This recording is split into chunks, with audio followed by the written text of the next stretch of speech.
Adam, so wonderful to have you here today. What are you cooking us? Today we're going to do a very classic Australian breakfast, Eggs Bene.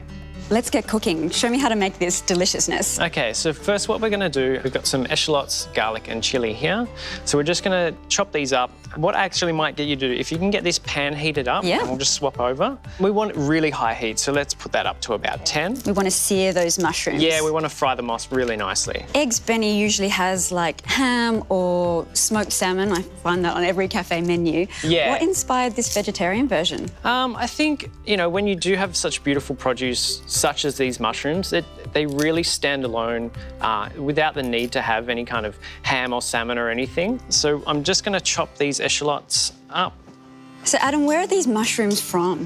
They're from Musset Holdings Farm down in Kola Vale in the Southern Highlands. Oh, I love the Southern Highlands. Cool climates, yeah, rolling hills. beautiful part of New South Wales. We'll start frying off our eschalots, garlic and chilli. This just provides a little bit of base flavour for our mushrooms. Now, in the Philippines, we love garlic. Lots of garlic. Chili depends on the region, so I love these hints of Filipino flavours coming through. Tell me about Filipino food and your connection. You're a fine dining chef. How did you come to fall in love with Filipino flavours? So I have a very beautiful wife, Diana. We've been lucky enough to travel to the Philippines and visit her family and have a little bit of time exploring. So when I was delving into the cuisine and getting meals made by her family, it really connected with me. You're going to the markets and all the produce is really fresh, the seafood's still alive, so you can't get a closer connection to really good produce. And then a lot of the times it's just cooked very simply.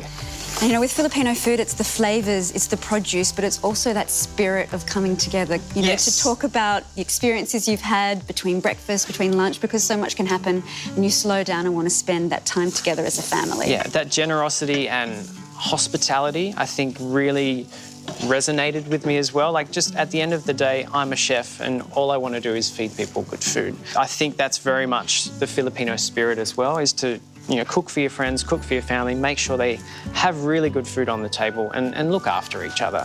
So Adam, what are we looking for here? It looks like it's ready here, but... Now that they've started to caramelise very lightly in this sort of light brown, I'm just going to add a little bit more oil. Yeah, we want to slick it up, right? Slick it up. I've chopped these mushrooms, add those in. Okay, how am I doing? Am I stirring well? Doing an amazing job. Thank you, Chef. Better than me. I'm going to add in our cultured butter. Now, is that pepe saya? That is pepe saya. Okay, the infamous pepe saya. I'm a fan, like pretty much everyone who eats pepe saya. Now that they're in, I will add a little bit of salt and pepper to that just to season. And how long does this take to cook, to come all together? As with most breakfast items, it's pretty quick to throw together. As long as you're all set up and ready, it's, you know, a 10-minute breakfast and you're done. Beautiful. So while you're cooking those, I'm just going to get a start on our hollandaise.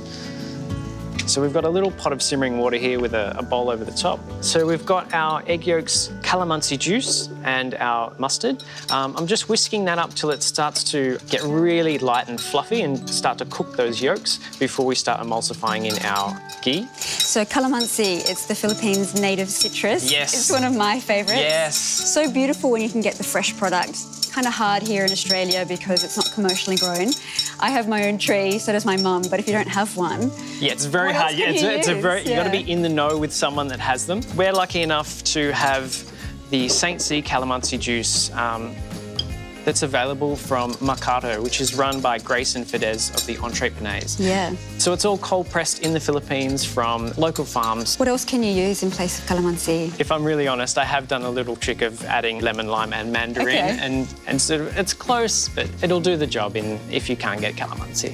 So now we've got these beautiful, fluffy, thickened yolks. Thick, yeah. I'm going to start pouring in our ghee. Oh, look at that. Nice and thick and emulsified. Yeah, so we've just got one last little step. We're just going to throw in this a handful of that spinach, and we'll just very gently wilt that down for 20 seconds. Okay. So how does that look? So that's looking perfect. I think we're ready to plate up. Just want to ladle that onto the toast. Add the eggs on top. So beautiful poached eggs. Oh, yep. And then we're just going to gently glaze over with our calamansi hollandaise. So here we have my oyster mushroom Benedict with calamansi hollandaise. Perfect for any cafe brunch, but so good you know you can make it at home.